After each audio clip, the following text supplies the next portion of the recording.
A quick warning before we begin. This series contains descriptions of sexual violence and could be upsetting for some people, so please keep this in mind when listening. And if you've any knowledge of the actions of John Shaw and Jeffrey Evans, please email us, documentaries@rte.ie. By 30th of August 1976, Elizabeth Plunkett had been missing for 2 days. I live at home in British Bay with my father, mother, brothers and sisters. That day, a little girl called Una was outside playing with her brother Kevin and another boy. While Elizabeth's family were measuring time by how long Elizabeth was missing, local kids like Kevin and Una were measuring time by their return to school. I am in 3rd class. We went back to school on Wednesday, the 1st of September 1976. On Monday, before we went back to school, my sister Una and I went down to the forestry to look for my daddy's cattle. We went down in the morning time. Una, Kevin and another friend headed into Castletimon Woods. These words are from the statements they gave to Gardaí. We went up around Gom's Corner and got in over the wire at the entrance. And just inside the wire, the children found something. I found a pair of black boots in the grass. The boots had high tops and a zip on the side. They were men's boots, perfect for playing with. I fitted on the shoes and walked around in them. I left back the boots where they were. When I came home, I told my mother that there were a pair of boots in the forest, inside the wire. A few days later, in the town of Feathered in County Tipperary, Jeffrey Evans and John Shaw were back at their friend Cliff Outram's house, and there was something on Evans' mind, as he told Cliff. After they returned to my house on 31st of August 1976, they mentioned the black boots belonging to Jeffrey, that they couldn't find them, and they asked my wife did she find them. He was very worried about them. These boots were actually quite a specific pair of boots, and Cliff was familiar with them. When he met John Shaw and Jeffrey Evans first, it was in Limerick prison the year before. Perhaps they were all drawn to each other as they were all originally from England. After some time, the three of them were transferred to Mountjoy Prison in Dublin. When the two boys arrived, they worked in the boot shop. I met them during exercise periods.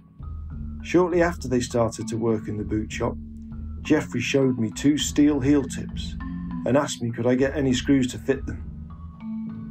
I got in the screws, and sometime later I saw him with the boots on and the heel tips fitted. He clicked his foot in the yard and showed me the tips, and he said to me, "Didn't I do a good job?" When Cliff Outram first met Evans and Shaw in prison, he knew them by the false names they were using, John and Jeffrey Murphy.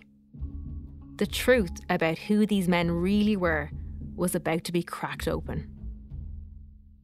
I'm Roz Purcell. From RTE Documentary on One, this is Stolen Sister. Episode 3, On the Hunt.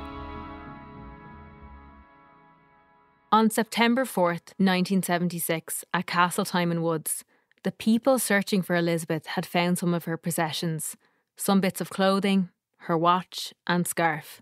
The following day, one of the Gardaí, Detective Inspector Reynolds, found something else. I found a piece of cardboard with a hole bored through it. This piece of cardboard had something written on it. The name Jeffrey Murphy was written on this piece of cardboard. Jeffrey Murphy, the name Jeffrey Evans had been using as his false name in Ireland. And in Castletimon Woods that weekend, there was another discovery. It was by a friend of the Plunkett family from Ringsend who had gone to British Bay to join the search. At about 3:30 p.m, I was searching a laneway leading into the forest at Castletimon. I saw a pair of men's black boots standing upright together on the grass on the right-hand side. These were the boots that the kids had found and started playing with 5 days previously. Detectives from Garda headquarters were now involved. Everyone was realising this was serious, and they were now joining the dots. Wicklow Garda Nicky Crennan, who met the 2 men burning clothes in British Bay in the last episode. Eventually, someone from headquarters came down with a photograph of Shaw and Evans, and that's the 2 lads were at the dump in British Bay. So they were suspects immediately. But where were they? Nobody knew. Back at the Plunkett family home in Ringsend, there was a constant flow of people coming through the house. The local priest came to say mass in the house. The neighbours were so good. The house was so small, it was very easy to fill. So it always looked like there was so many people there. The murder squad, a specialised Gardaí unit at the time, were called in to lead the investigation. The detectives were back and forth in the house all the time and taking statements from everybody. 14-year-old Kathleen was in the girls' bedroom when detectives came to take some of Elizabeth's possessions and bedclothes. Blankets and pillows and sheets and our clothes and our handbags and all that, and they just took them all away. And that was like, oh God, like we were really rattling then. It was, I was on the top bunk and they went underneath, big huge men. I remember that, and I remember like, oh my God. So scared. Yeah. Being thrown into the public spotlight like this was really difficult for the Plunkett family, and their first experience with the media was not good. It really sticks in the mind of Elizabeth's brother, Eddie. The press arrived in Ringsend and my mother was distraught. She welcomed them in, gave them a cup of tea, and photographs were taken from the house, unofficially. We had the lovely Elizabeth in a bikini, and they appeared in the papers. That photo being taken from the house without permission and published in the newspapers is part of the reason why the family has stayed silent until now. The insensitivity from the press. From that day forward, this was brought about by my dad. We would not make comment. But despite the family's silence, it was very much in the news headlines. Finally today, the continuing search for the girl Elizabeth Plunkett, who disappeared from British Bay on the 28th of August. In the absence of any positive information, is it simply a case of trying to find the virtual needle in the haystack? Yes, I think it could well be described as a needle in haystack operation. It's a very substantial challenge. The only people who knew the answer to that needle in a haystack challenge were John Shaw and Jeffrey Evans. And while the Plunketts were trying to make sense of what was happening, Shaw and Evans were back down in Feathered in County Tipperary, where their prison friend Cliff Outram lived, as Shaw outlined in a later statement. We stayed with Outram again until 10th of September. While we were there, we'd done a few strokes around the area. Apart from a brief trip to Cork where they committed a number of burglaries, Shaw and Evans were mostly based around Feathered for the next 10 days, where they had the use of Cliff Outram's new car. Okay, my name is Vincent Murphy and we're in Feathered in County Tipperary. Vincent is showing producer Liam O'Brien around Feathered. I'm going to bring you out to where we were when my mother came out to pick us up in a panic about, nearly 50 years ago. Vincent lives in Feathered. He's lived there all his life and runs a bar in the centre of town. The story he has to tell is something that has never been publicly told before, and any new information around John Shaw could be important. When we were young fellas, we used to play conkers the whole time, so there was a prime spot just out here where we all went to collect every year. You'd collect as many conkers as you could. The reason we're telling you about conkers, or horse chestnuts, is because it's significant in terms of the time of year. As every school child knows, conkers start hitting the ground in early September. That makes sense because we would have been back in school and we would have been collecting conkers. And we know it was September when Shaw and Evans were in the town of Feathered. Next thing, my mother arrived and she was driving a little white Mini Cooper at the time. And she said, right, everybody into the car. I said, Mum, there's 7 or 8 of us. And she got cross. She just said, get in the car. So we all piled in. And I just said, why are you bringing us back? And she said, there's some bad men around the place. The reason Vincent's mum knew about these bad men was because of an incident that had happened the previous day. Shaw and Evans were the 2 fellas and they were staying with Cliff Outram. According to local stories, the 2 men who were staying with Cliff Outram had tried to abduct a girl. This is the road that she would have taken to get home. A narrow little road. So there was absolutely nothing on this stretch. You'd be totally on your own if somebody came after you. Absolutely on your own along here. A few days after Liam's visit to Feathered, we wrote to the woman who was at the centre of this attempted abduction. Though she didn't want to be named, she told us about what happened and was happy for us to include her account of that evening, voiced here by an actor. I can still remember what happened, even though I'd pushed it at the back of my mind until I received your letter last week. It was during the month of September in 1976. I'd been working in Clonmel, and when I'd finished my day's work, I decided to call to a female friend on the way home. I live near Feathered. I spent a few hours at her home. We chatted, had a cup of tea. As dusk was approaching, I left my friend's house to walk back to my own family home about 2 miles away. Down rural country roads. Roads that I'd walked all my life. It was a lovely evening, and I headed off just about 9 o'clock as dusk was drawn in. I hadn't walked too far up the road when a car passed me by and then stopped. As I walked closer to the car, 2 men got out of 2 front seats and started running at me. I knew immediately I was in trouble. I was a strong, fit 18-year-old woman at the time, so I ran for my life. I had no idea who these men were, but I knew I had to get away. I was terrified in that moment. I ran back to my friend's house, jumped a large garden wall to get in off the road. I could hear their footsteps running behind me. I just wanted to escape. I ran in the front door of my friend's house and locked it behind me. Got an awful fright at the time. After a while, my friend's brother dropped me home. I told my parents what had happened, and as far as I know, my father reported what happened to me to the local Garda.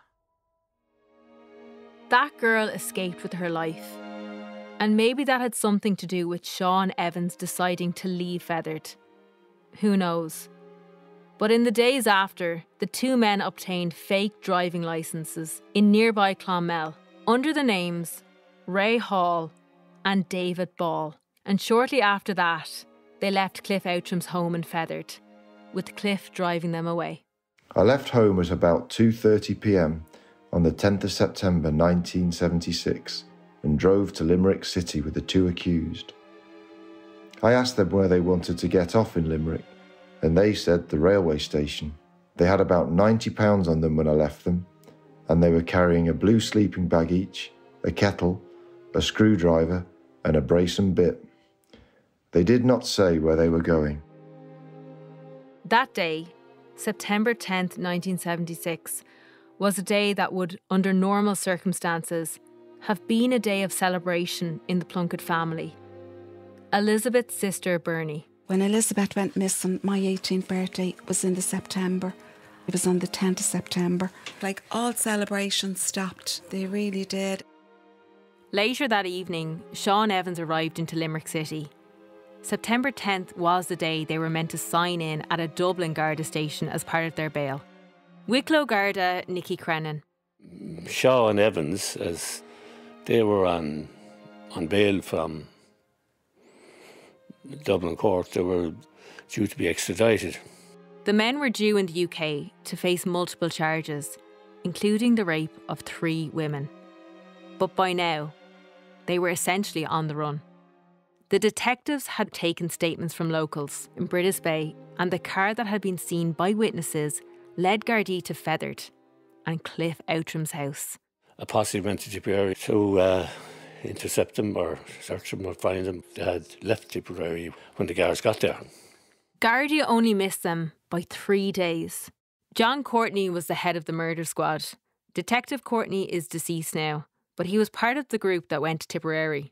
And in 2012, he talked to Joe Duffy on RTE's Liveline about the time he went to Cliff Outram's house with the boots they had found in the woods. He said, "Why did you find Jeffrey's boot?" And I said, "Who's Jeffrey anyhow?" Well, he said that his name is Jeffrey Evans and Sean Shaw. They were in prison with me, and I was an Englishman myself, and we were in prison in Limerick together. So we were amazed because that's the first we had. That was the big break. That's a big break we got anyhow. And I said, "How do you know you repaired that shoe?" Well, he said, "I'm a bit of a cobbler," he said.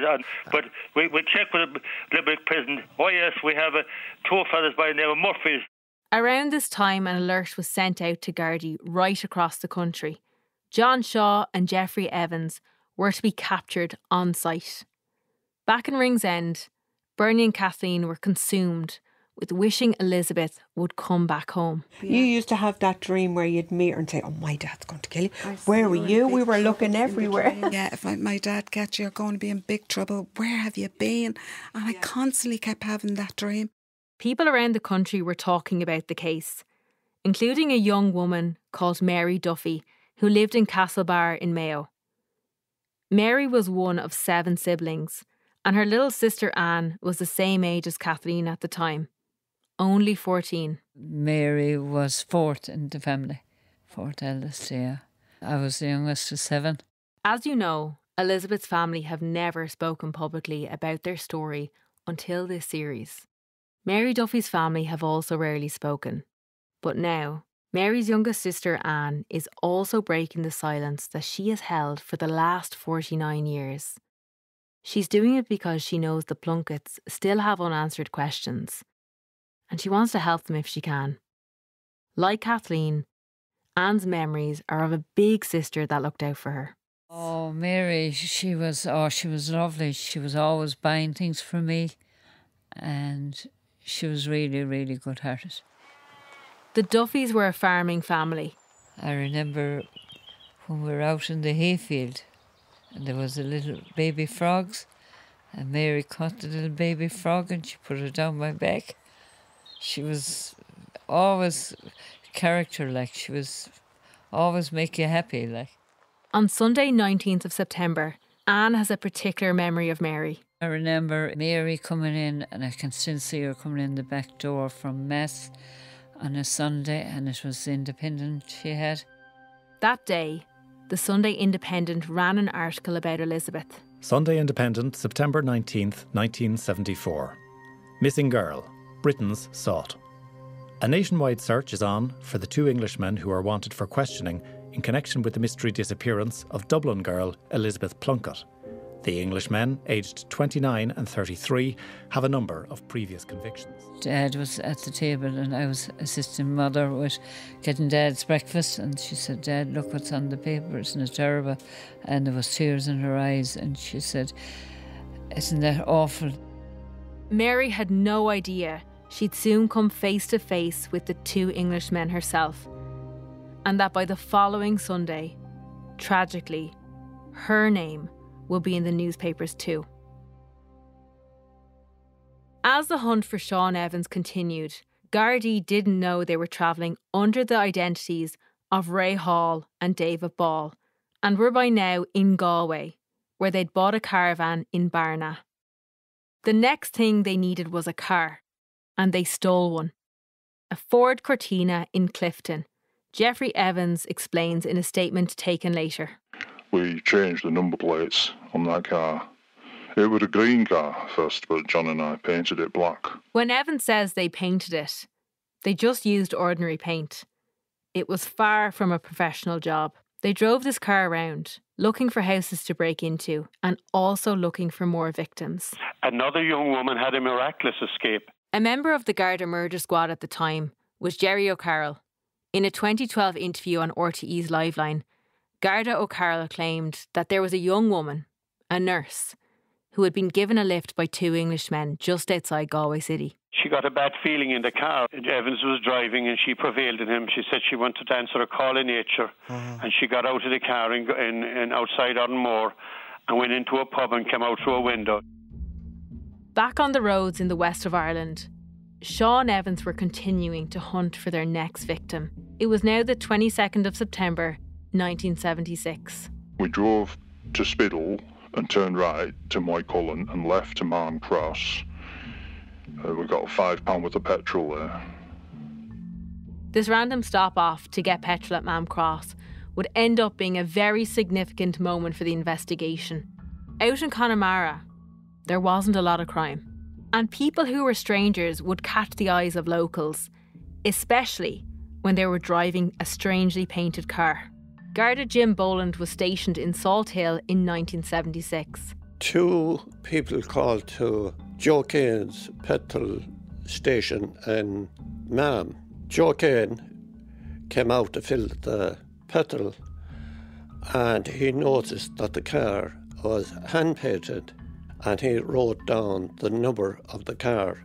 He was suspicious of them.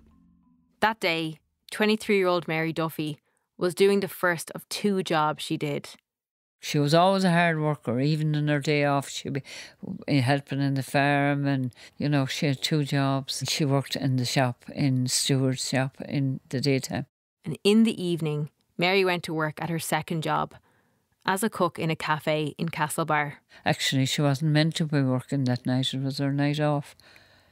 Another person had asked her, would she work that night? Sean Evans continued to drive around the west of Ireland before arriving into Castlebar. We stopped and parked in Castlebar. Both of us had a walk around the town and walked back to the car.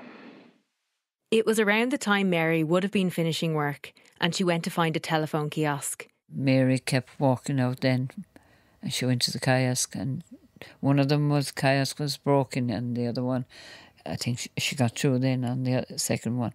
Mary was phoning her brother Michael Duffy for a lift. My brother was working in a garage in Ballyvarry at the time, but he had already gone to give somebody else a lift. At that moment, one of Mary's work colleagues was walking by. I heard my name being called, and I saw Mary Duffy. I saw that she was making a telephone call, and she appeared in good, normal form. After a short while, I said I better go, and she said I better go too now. She then crossed over and walked down Castle Street, and that was the last time I saw her. The road Mary was walking down was near the train station, and that was where Shaw and Evans were driving.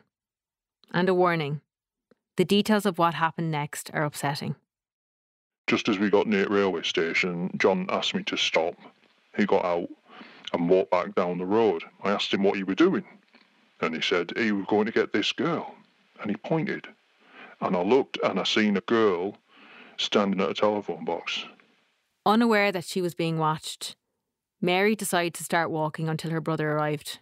So she decided it was a really quiet area, and there was all houses each side, and that's when she started walking out a short distance. Shaw and Evans put their usual plan into action. Jeff stopped the car and I got out and went over to the girl. He told me to go over the bridge and wait for him. I went over the bridge and parked, and I seen a girl come over the bridge, and John were about 8 yards behind her. She turned around to look behind her, and John ran at her. Mary, who was a slight young woman, tried to resist John Shaw. And they both went down on ground in the middle of the road. I seen John and the girl on the ground in my lights, and they were struggling. He were on top. I opened the back door of the car behind the driver's seat and shouted to John. He was trying to push her in, and she was struggling. I grabbed a hold of her and dragged her to the car. She started to scream. At the same time, some locals near the road Mary was walking on heard distressing sounds. She was around just out on the road there with all the houses. Like, they heard all this merciful screaming, and they looked out windows, but no. The screams were so loud, they got one local woman out of bed. I heard 2 long, hysterical screams outside. The screams would suggest that there was a girl in distress. I looked out the window for a few minutes, but I didn't see anybody on the road outside. I heard a male voice say the words, "Come on," and I thought it was a call for somebody. I put her into the back of the car and sat in beside her. She told me her name was Mary. He closed the door and shouted for me to get going.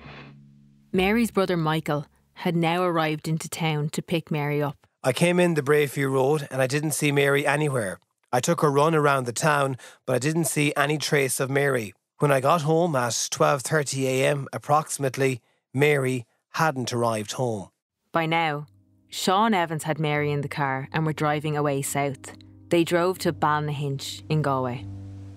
We got to a forest and we stopped. We pulled her out of the car. The details in the statements the men gave later show that they subjected Mary to a horrific 24 hours. Jeff gave her some pills to take. She took them and she got a bit dizzy. Jeff told her they were sleeping pills and that he would take her home. But they didn't take her home. We'll never know if at some point Mary realised that the 2 men who were holding her captive were the men who she had read about in the Sunday Independent just 3 days previously. Sunday Independent, September 26th, 1976. The disappearance of a County Mayo girl was last night linked with the murder squad investigations into the case of missing Dublin girl Elizabeth Plunkett. Garda sources confirmed that the 2 Englishmen they have been hunting in connection with the Miss Plunkett case were also wanted for questioning on the whereabouts of the Castlebar shop assistant, Mary Duffy. Join us in our next episode, where Gardaí finally catch up with Sean Evans. We were driving out the prom and we spotted the car parked on the left-hand side of the road. And the Plunkett family start to get some answers. I'm coming over Ringsend Bridge and a cousin of ours was just across the road and she roars over at me. They found her! They found her! Stolen Sister is narrated by me, Roz Purcell. The music is by Oscar-winning composer Stephen Warbeck and performed by the RTE Concert Orchestra.